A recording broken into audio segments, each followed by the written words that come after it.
We are living in unprecedented times. No matter what industry you come from, we must all review, rethink, and reinvent ourselves.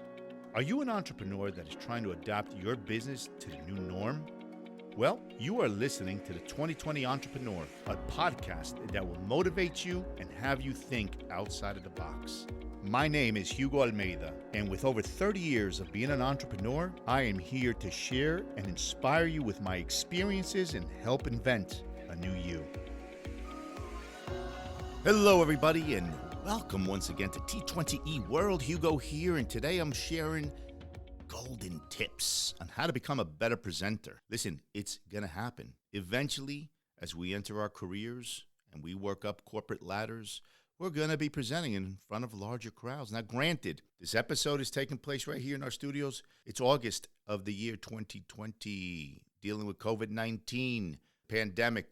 Everything has changed the way we do business. So what do we do now? We're presenting video conferencing, right? So today, granted, you could be presenting to 17 people, 170 people, 1,700 people, 17,000. Listen, you get it.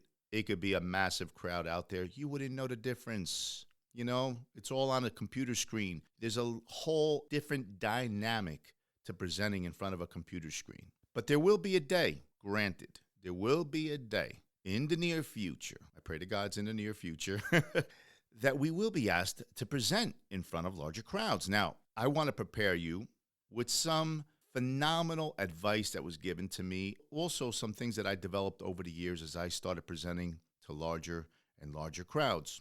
Because, listen, let's face it, when you're asked to give a little pep talk or just present some numbers at a meeting, I don't care if it's to a crowd of 3, 5, 10, team of 25 individuals, an entire division, the nerves kick in, right?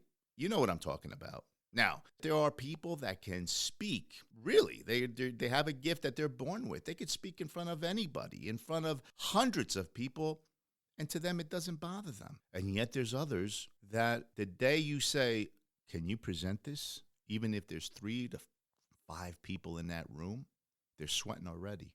They're stressing before they even given the topic. So the mind plays a very powerful thing inside of us all, because what happens is the anticipation, the thought process, you overthink everything, you stress yourself out, and reality is when you get in front of the individuals or the crowd, it's not that bad if and when you understand the art of presenting. So with these golden tips I'm going to give you, I should say, I know it's going to help you. It really will help you. So everybody, either take out a piece of paper or with your cell phones, record this piece or save this podcast. I don't care what level of the corporate ladder you're at, whether you're beginning, whether you're a student, or whether you're an executive already. These are just golden tips and they're going to work. So here it goes. First off, one-on-one conversations, always try to make good eye contact. Many people, you speak to them and they're wandering, looking to the left and to the right.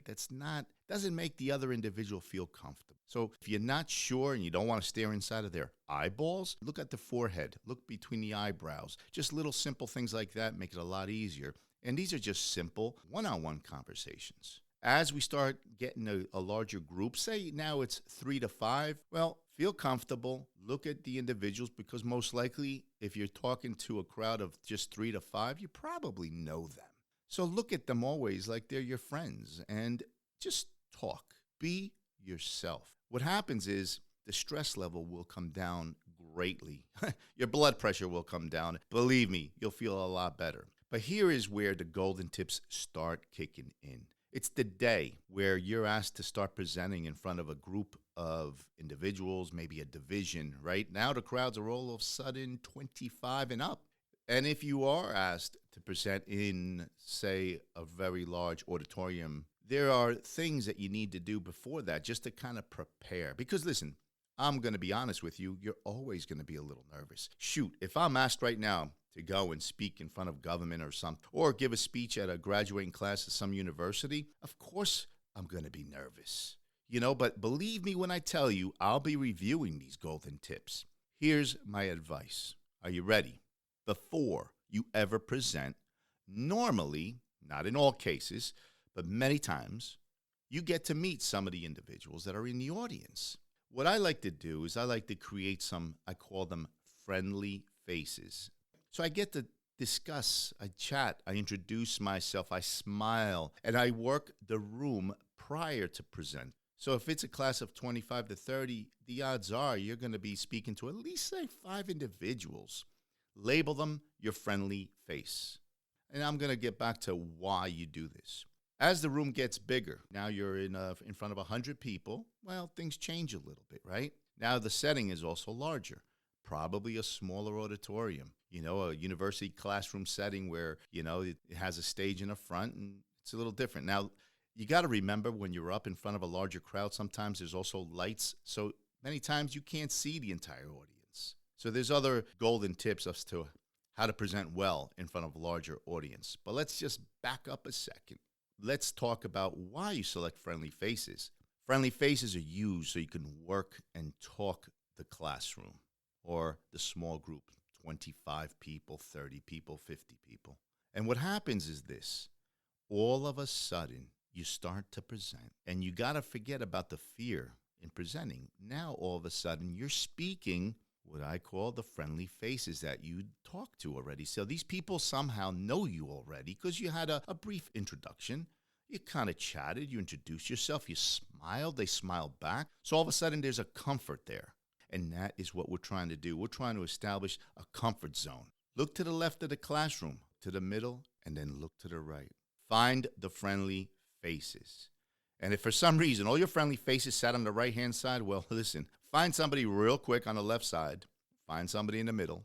And the reason I'm telling you to select left, center, and right is because a good presenter works the classroom. A good presenter does not just look straight ahead and rambles. You want to create a warm comfort atmosphere. You want to connect with your audience because at the end of the day, it's all about connecting with the individuals when you present.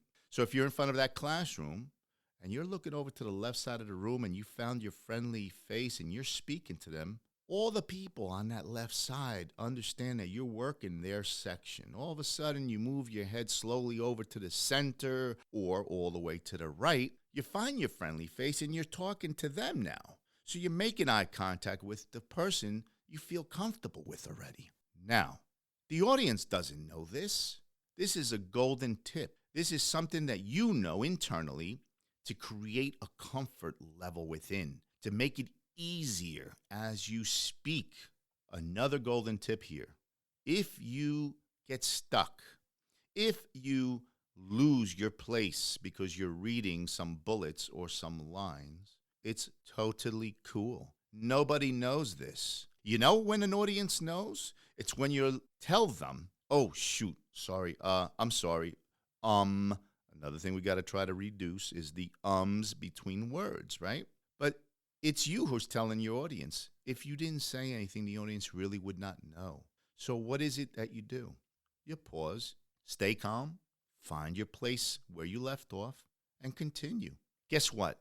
Inside of your mind, it's going to feel like it was about an hour and a half delay. And that's the thing you got to break. When you pause, you're in control. When you find the place where you left off, you continue. The audience had no idea. They thought you meant to pause or to catch your breath or to regain your thoughts as you present. It is normal. So do not stress over if you lose the train of thought, if you forgot where you were on the paragraph or in the lines or whatever it was that you were reading. It's okay. Take the time, stay calm. That's the most important thing, is to stay cool, calm, collective. Look back at the sheet of paper or just think through what you were just saying and then continue. Worst thing you can do is continue to ramble on, just to ramble on. You don't want to do that. You could definitely get off topic. Remember to pause. Stay cool, calm, collective, and believe me, it will never be detected on the other end because we, again, create the biggest fear inside of our own heads. We talked about the friendly faces. We talked about the pausing. We talked about presenting the three sides of the room. Now, what happens, though, when it's the big gig now? All of a sudden, they say, hey, Johnny, hey, Mary, do me a favor. You're doing great. I need you to come with me. We're going to present to a crowd of 500 people, all right? Maybe it's a university. Maybe it's a graduating class. It's just a topic you're covering for your industry. You might get more than 500. All of a sudden, the nerves always kick in. But the thing is now it's the art of presenting. You're going to combine all the golden tips. And the key to being a successful presenter is you need to work the stage that you're given. Now, if you're behind a podium, you're still going to pause. You're still going to look up. You're still going to work left, center, and right. But if you're given the liberty to walk, well, now an effective presenter works the stage, walks to the left, talks to that side, walks to the right, walks to the middle. You find your friendly faces, because I don't care how large that audience is, there's still friendly faces in the crowd. Look at them. And if you didn't get to meet them beforehand, it doesn't matter. Find one. There's always somebody that's really focused on you, glued to you, and you connect. You're making the connection. Again, the art of presentation, I don't care what the topic may be, is to connect with your audience. I mean, that is the goal. The art of presenting is to take all these golden tips, add them all together, feel and become extremely comfortable as you present and connect with your audience. That, my friends, is how a good presenter gets their thoughts across. And that's how you connect with an audience. And when they do listen, they don't just hear you, they actually listen, means your word is getting through to them. So I hope these golden tips help you. Please, I know they will. I use them myself. Again, it's a combination of things that I've learned over many years now, and also some things that I found for myself, especially the friendly faces. I'll tell you, I don't care how big that class is, whether it's a class of 10, whether it's 100. Find friendly faces. It just enables you to become such a great presenter. I'm going to tell you something. I have a crystal ball in front of me, and I'm going to predict right now, after you're done presenting and work in a room, left, center, and right, just by finding friendly faces, I guarantee somebody's going to come up to you just after that and say, wow, that was really good. You're going to be shocked, because here you are saying, oh my God, I was so nervous. But you know what? Again, it's how much we build up the anticipation, the nerves inside of the mind prior to presenting. So relax, know your topic, and you know what? Just kick butt. Use these tips and just kick butt. You're going to make your connection. You're going to be a great presenter. All right, my friends, again, thank you for listening to T20E World. I know you're going to be a better presenter now. And this is Hugo checking out.